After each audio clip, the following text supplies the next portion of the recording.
Alors maintenant, ici, je vais définir, bon, toujours je suis toujours dans les quadripôles.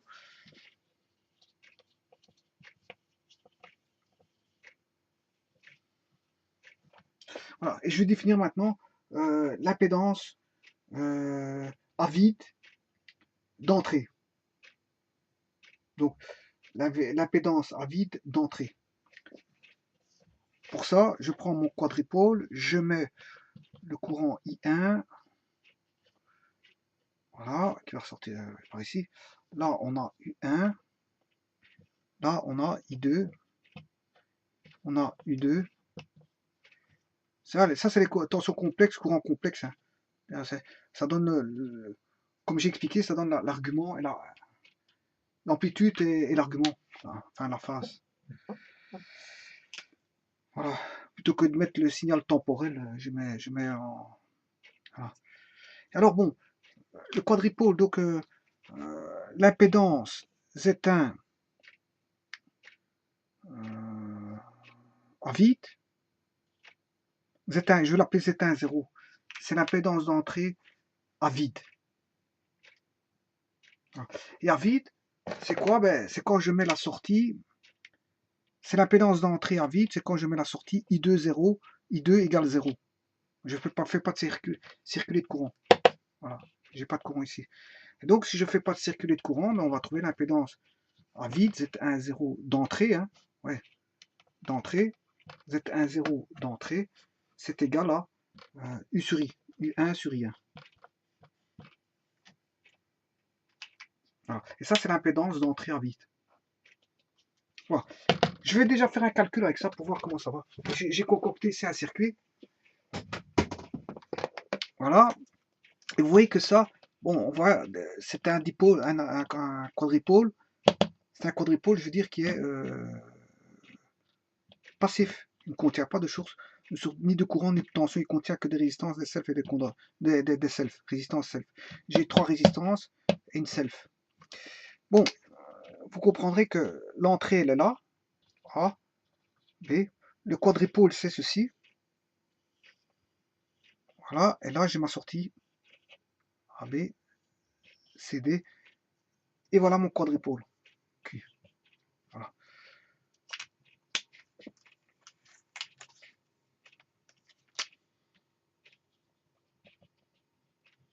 Voilà. Bon, maintenant, je vais chercher l'impédance d'entrée, Z1 0 d'entrée, c'est-à-dire faire I1, I1 sur U1, avec ici I2 égale 0. Voilà.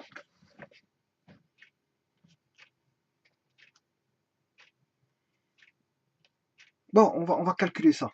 Bon, il faut que je refasse le schéma équivalent de ceci. Donc I2 vaut 0. Hein. Donc ici, j'ai un point commun. J'ai une équipotentielle ici. Ces points-là sont tous reliés ensemble. Donc U1, la tension sera ici. J'ai pas d'I2, hein. J'ai pas de courant I2. J'ai une tension U1 et un courant I1 qui va rentrer. Donc j'ai une résistance. Ça, c'est une équipotentielle.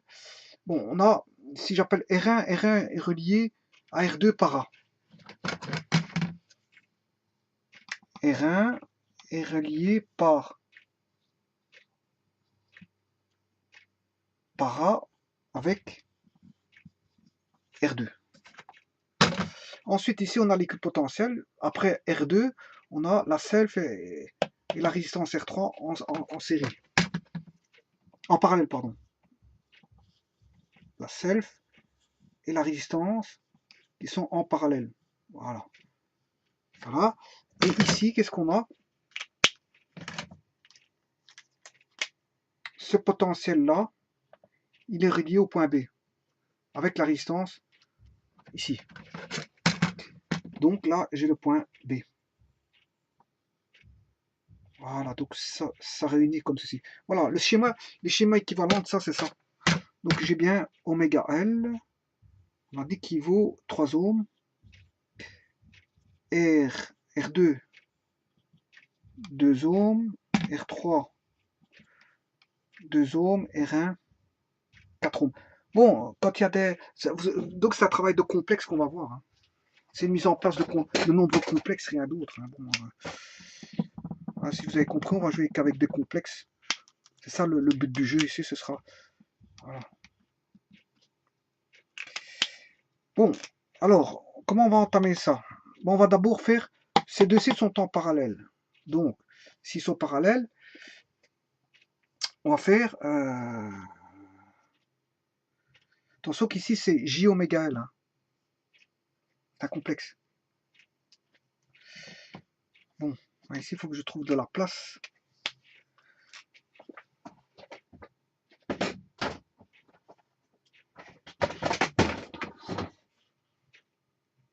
Voilà, donc on a bien I2 égale 0. Et on va calculer l'impédance pour laquelle on a U1 sur I. U1 sur I1. Voilà. Bon, ça j'ai besoin de ce tableau-là pour faire les calculs. Bon, on va entamer tout d'abord la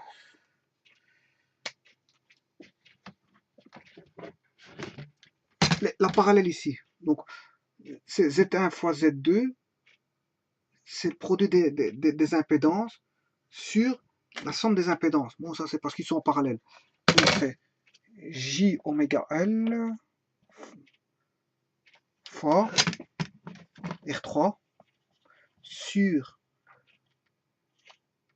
J oméga L plus R3. Voilà. À ça, il faudra rajouter R2 parce que le circuit là en parallèle est en série avec R2. Voilà. Et puis tout ceci sera en parallèle avec R1. Là, on va déjà calculer. R1, il est là. Hein. Tout ceci est en parallèle avec R1. Mais je vais déjà calculer ceci, hein, parce que c'est vrai que pour ne pas trop m'encombrer, R3 il fait 2 ohms. R3 il fait 2 ohms. Oméga il fait 3 ohms fois J. Oméga L il fait 3 ohms. R3 partie réelle il vaut 2 ohms. Voilà. Plus et R2 fait 2 ohms. Ce qui fait 6J. 6J sur 2 plus 3J plus 2. Voilà. Voilà.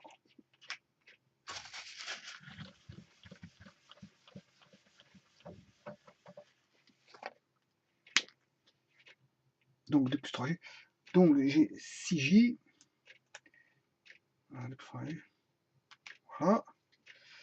Maintenant je vais retirer le complexe. 6J, 2 plus 3J plus 2. Celui-ci je vais multiplier par le conjugué. 2 plus 3J. De toute façon, avoir des nombres en dessous. Multiplié par le conjugué 2 moins 3J. 2 moins 3J. Le tout plus 2. Bon, 6J fois 2. 6J fois 2. 12J.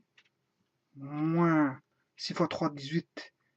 18J carré, ce qui fait plus 18. Le tout sur le produit remarquable qui est 4 moins 9J carré, ce qui fait 4 plus 9. Voilà, le tout plus 2. Voilà, 4 plus 9, ça fait 9, 13. 13. Voilà, 13. Donc ici j'ai 13. Voilà. Si je mets au même dénominateur fois 13 sur 13, voilà. J'aurai tout en 13e. J'aurai 12J. 2 fois 13, 26, 26 plus 10, 36. Ça fait 44 sur 13. Voilà la partie, combien elle fait la partie. Donc elle fait 12J plus 44 sur 13. Autant dire, bon, 44 plus 12J sur 13. 44 plus 12J sur 13. Voilà. Et ça, en fait, c'est si je peux appeler ça Z1, c'est Z1, ça c'est Z1. Et je vais le mettre en parallèle avec Z2. Voilà. Donc je vais multiplier Z1 fois Z2 sur la somme de Z1 plus Z2. Donc, et Z2, bien sûr, c'est juste une résistance et rien de 4 ohms. Donc c'est x 4 sur 44 plus 12J sur 13, le tout, plus 4. Voilà. Et ça, c'est l'impédance, on va dire Z1, l'impédance à vide d'entrée. L'impédance à vide d'entrée. Voilà.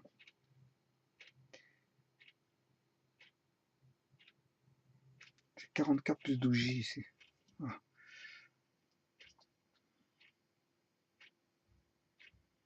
Bon, et je peux calculer directement le module. Hein. Le module de ça. Si je calcule le module de ça, pour ça,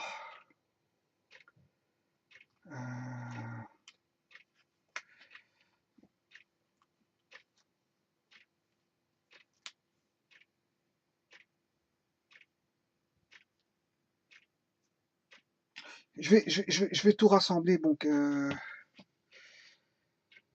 vais mettre tout en... Là, on est en 13e. Hein. On fait x4. 4 fois 44. Je sais pas combien est-ce que ça fait. 88, 166. Pour pas faire de calcul, je fais tout à la machine. 4 fois 44. 176.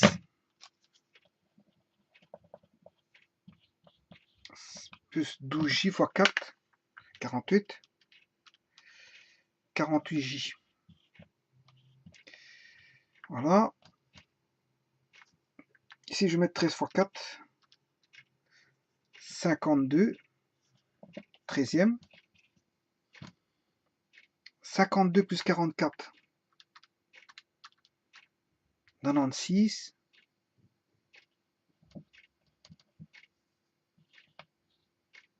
Voilà. Voilà. Alors, comme tout est en 13e, je peux simplifier ça.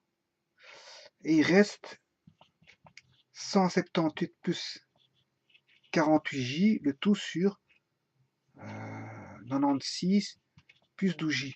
Bon, je vais essayer de simplifier par combien? 176 par 4. Ouais. Et 44 plus 48 par 4. 12. 12J. 96 par 4. 24. Plus 12 par 4. 3. Ouais, 3J. Voilà, donc je peux simplifier les deux 4 là. Voilà, donc en fait, Z1 à vide vaut 44 plus 12J, le tout sur 24 plus 3J. Voilà. Alors, je vais chercher le module de ça.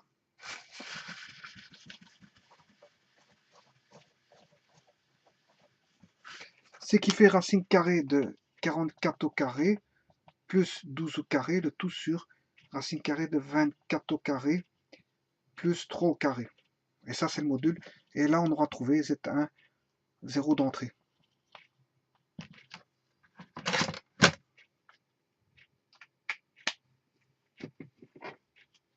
On va calculer ça. 44 au carré plus 12 au carré. Je fais la racine carrée.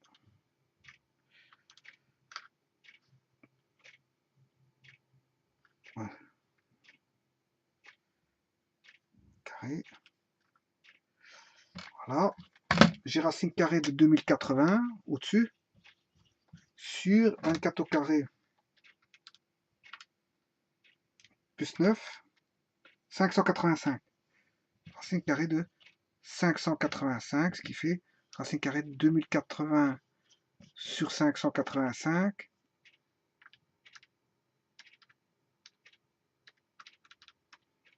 Voilà, j'ai 3,55, donc j'en fais racine carrée.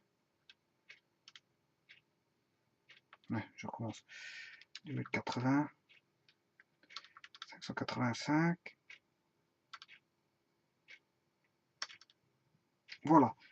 Donc, ça fait 1,8856. Voilà. Que je vais arrondir à 1,89. Le module vaut Z10 vaut environ 1,89 ohms.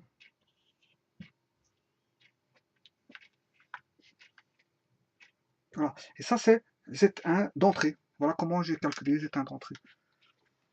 Au travers d'un circuit d'un quadripôle qui était le suivant.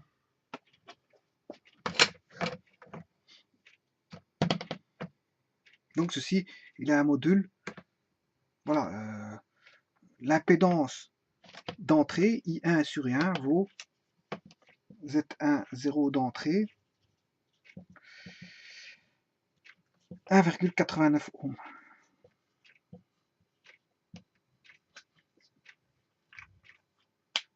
Il suffit juste de faire I2 égale 0 et de considérer qu'on a U1 ici et un courant d'entrée I1.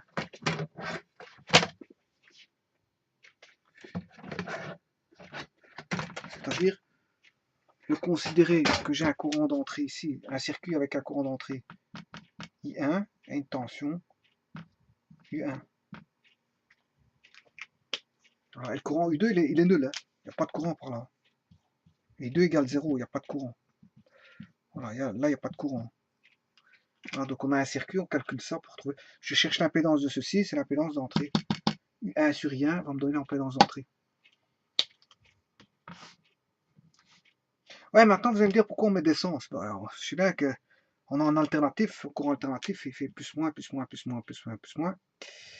Pourquoi mettre des sens? C'est parce que parfois en entrée-sortie, on peut avoir de courants, je veux dire, avec une phase de 180, puisqu'ils sont en opposition. C'est pour ça que malgré tout, on met quand même.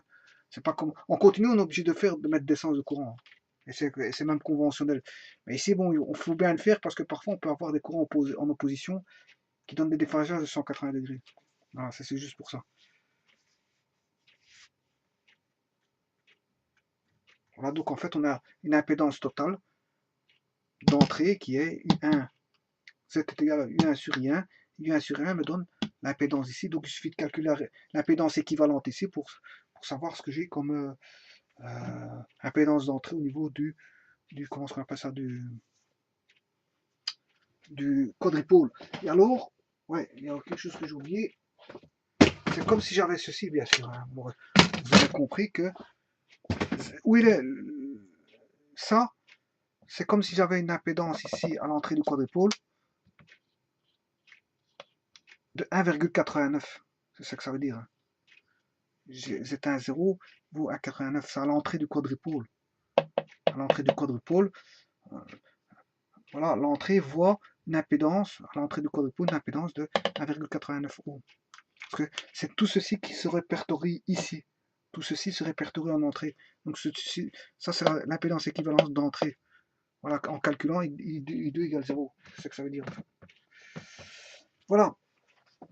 Bon, et donc ça c'est pour l'impédance d'entrée du quadripôle.